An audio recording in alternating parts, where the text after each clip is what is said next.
우리 잠시 기도하겠습니다. 하나님, 이 시간 하나님의 말씀을 전하고자 합니다. 하나님의 말씀으로 선포되게 하시고 하나님의 말씀으로 받아들이게 하옵소서. 예수님 이름으로 기도드립니다. 아멘.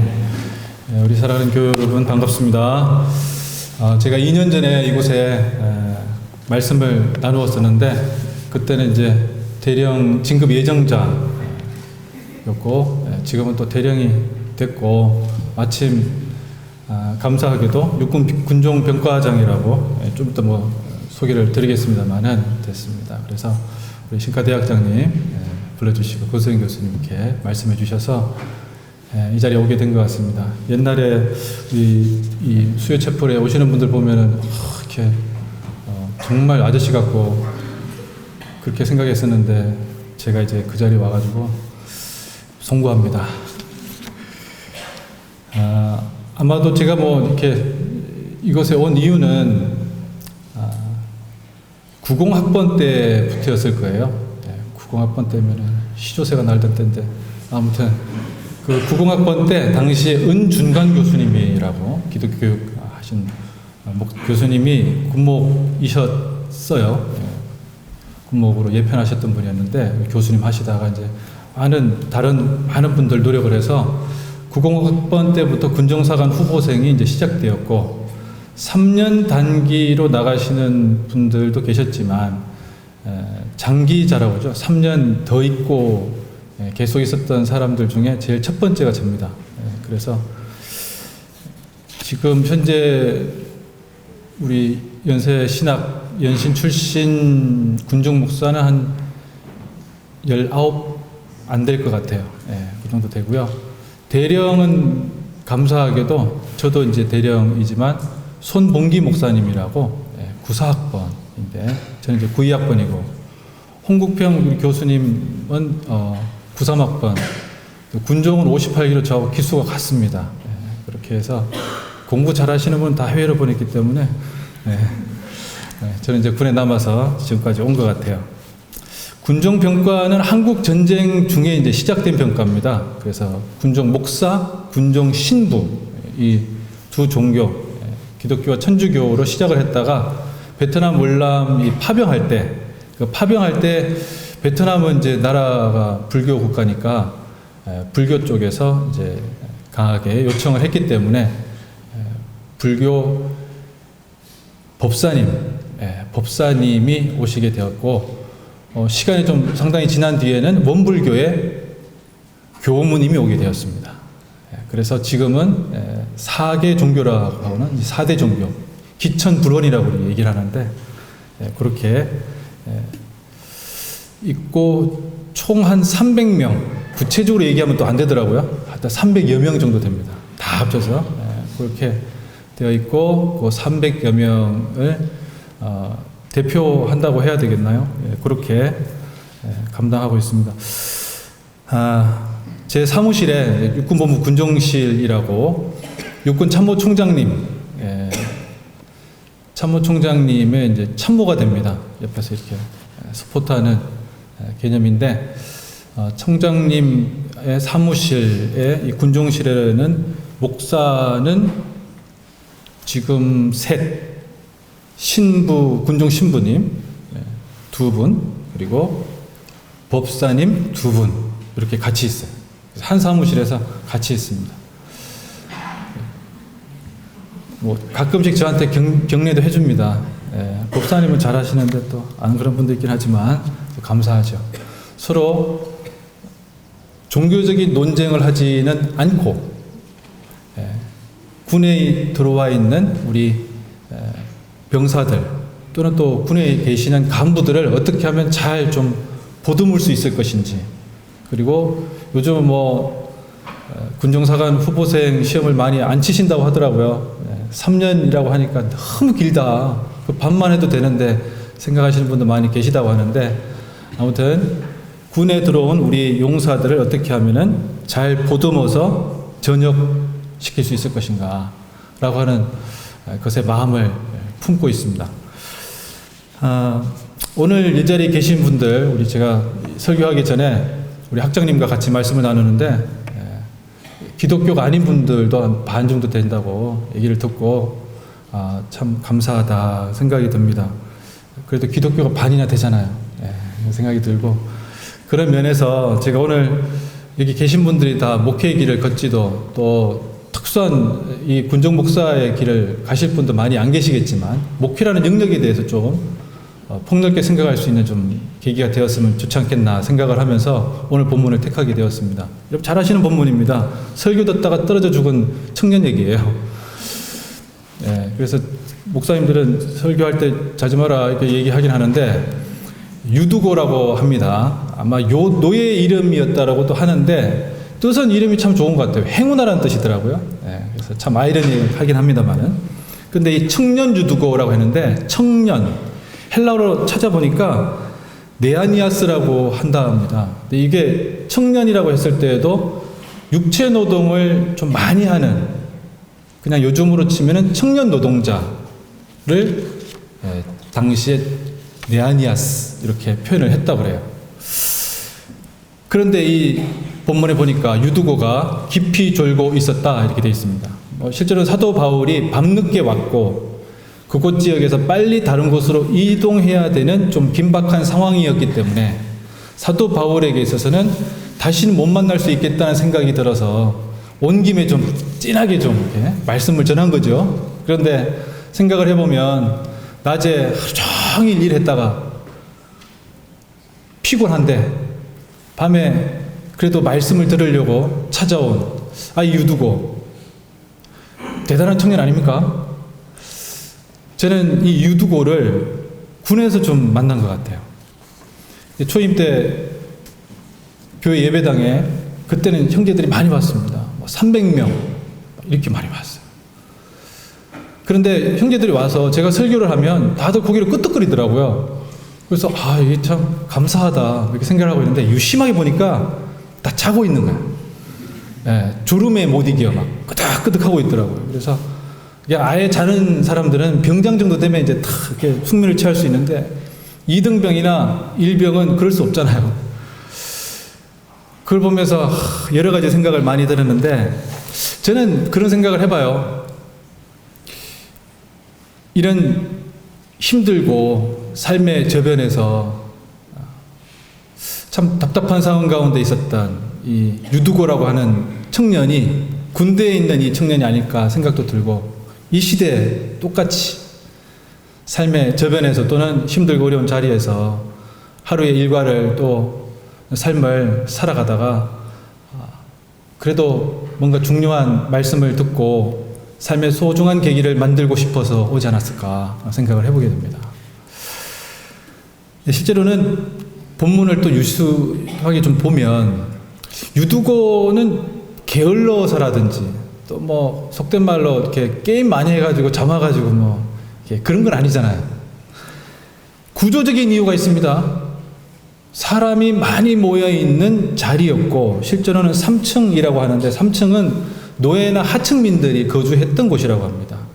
공간도 좁은 데다가 본문을 보니까 등불을 많이 켜둔 거예요. 그럼 뭐가 문제가 생기겠습니까? 산소가 줄어들겠죠. 그래서 산소가 줄어드는 데다가 중심에는 이제 어른들이 이렇게 딱 자리 잡고 있을 것이고 청년은 뭔가 이렇게 그 군대 말로 짬이 안 되니까 어디로 갑니까? 자꾸 사이드를 밀려나가지고 창문턱에 이제 가까스로 막 그래도 사도 바울 선생님 오셨는데 유명한 분이 오셨는데 말씀 듣겠다고 앉아있지 않았을까? 그런 상상을 제가 좀 해보았습니다.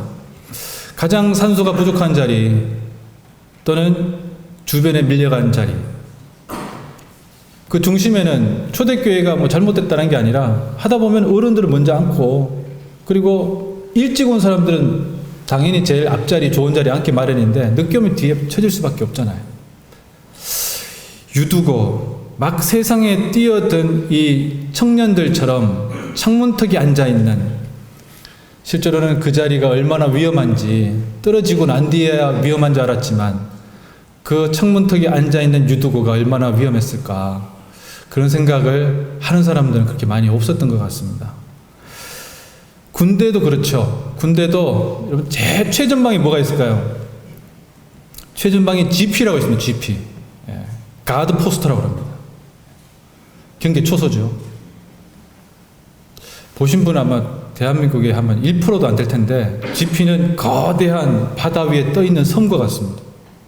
망망대해에 하나에 톡 떠 있어요. 되게 작은 소초에 있는데 가면은 뭐 참 여러 가지 힘든 상황 가운데서 근무하죠. GOP, 제너럴 아웃포스트, 일반 전초라고도 하긴 하는데 그 전초에 MDL이라고 그러죠.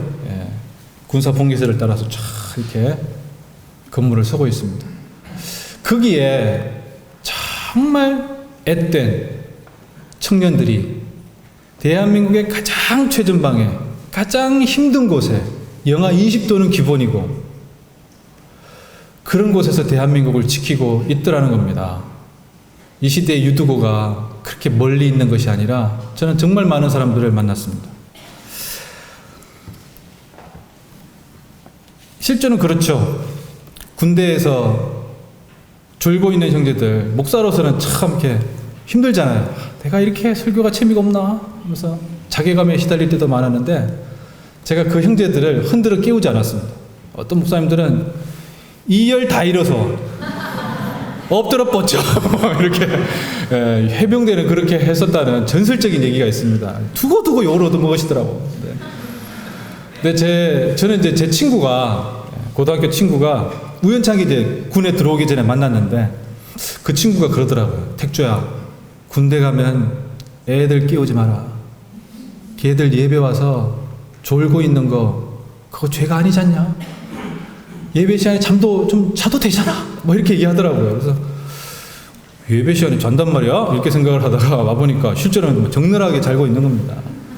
이등병은 막 계속 알겠다고 하고 이렇게 하고 있는데 일병 옆에서 계속 이렇게 팍팍 찌르죠. 그러면 툭 정신 차렸다가 또 이렇게 하고 찌르고 있는 일병도 또 있으면 또 자고 상병 병장님들은 벌써 뭐 시작부터 그냥 이렇게 가시는데 바울도 참 그런 생각이 떠오르지 않았을까 생각이 듭니다. 예배 시간에 졸아가지고 떨어졌어. 정신 못 차리고 뭐 이렇게 할 수도 있는데 사도 바울은 그렇게 하지 않았더라는 거죠.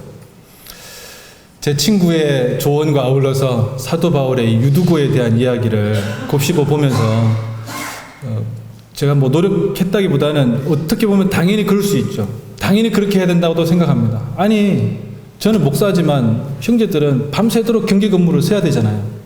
아침에 교회 오는 거는 거의 대단한 사람입니다. 요즘은 잘 안 오긴 하지만 요즘에 진짜 많이 안 와요. 너무 힘듭니다.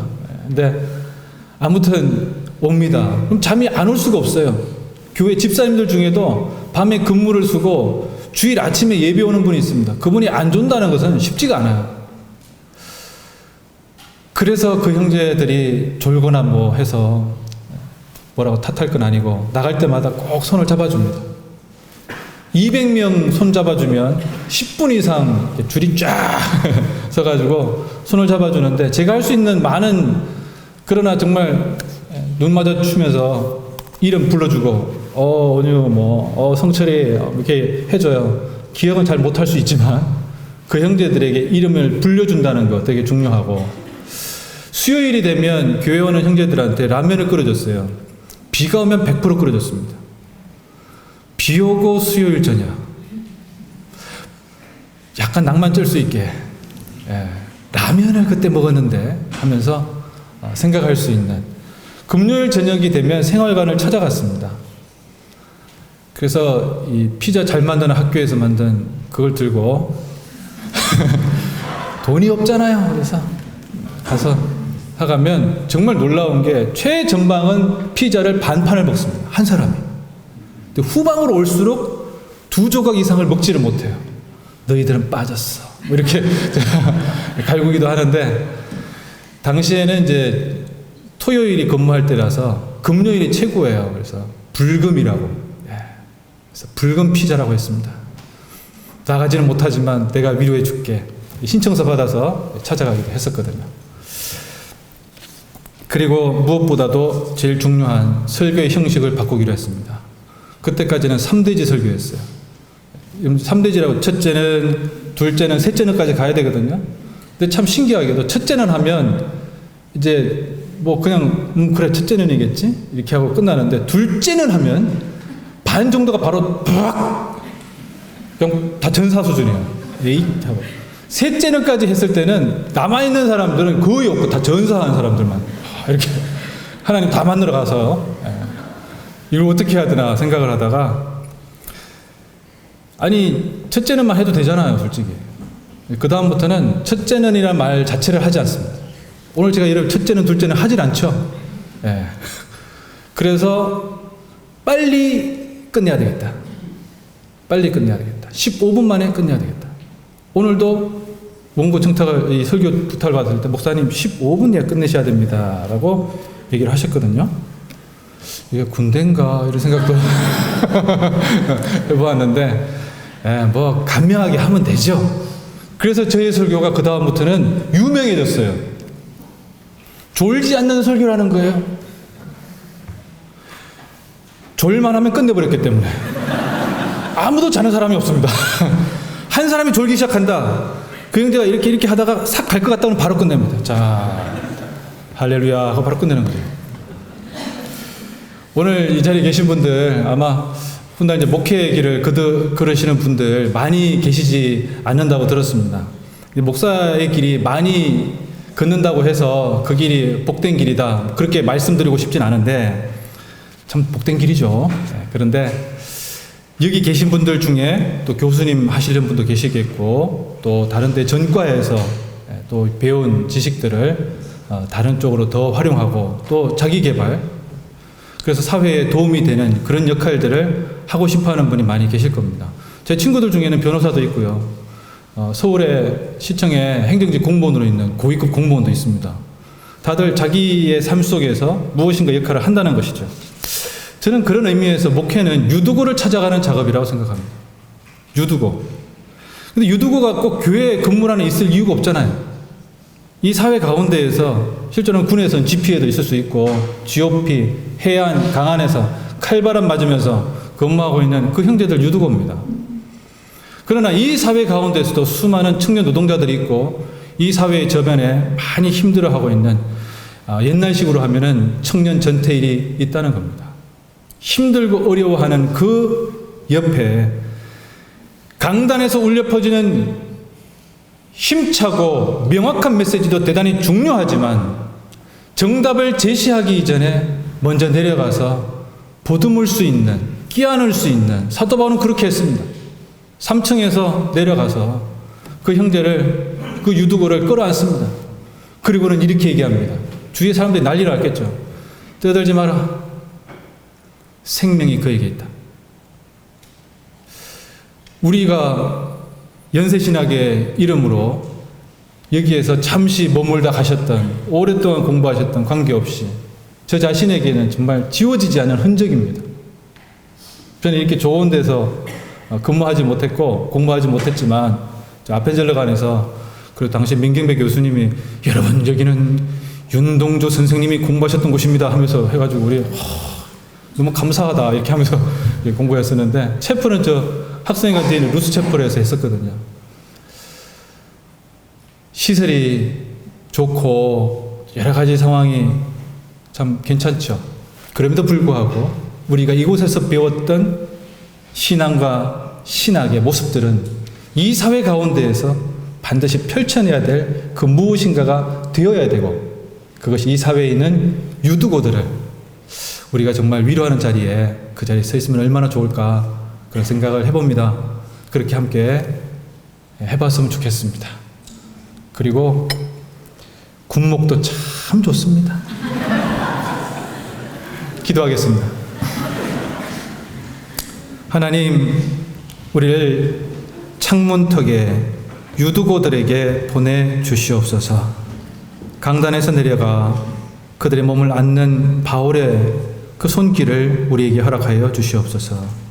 이 시대의 고단한 청년들에게 아직 생명이 있다고 선포하는 목소리를 우리 입술에 담아 주시옵소서. 연세 이름으로 나아가는 우리 모두가 세상의 가장자리에서 위로하고 격려하는 자가 되게 하여 주시옵소서. 예수 그리스도 이름으로 기도드립니다. 아멘.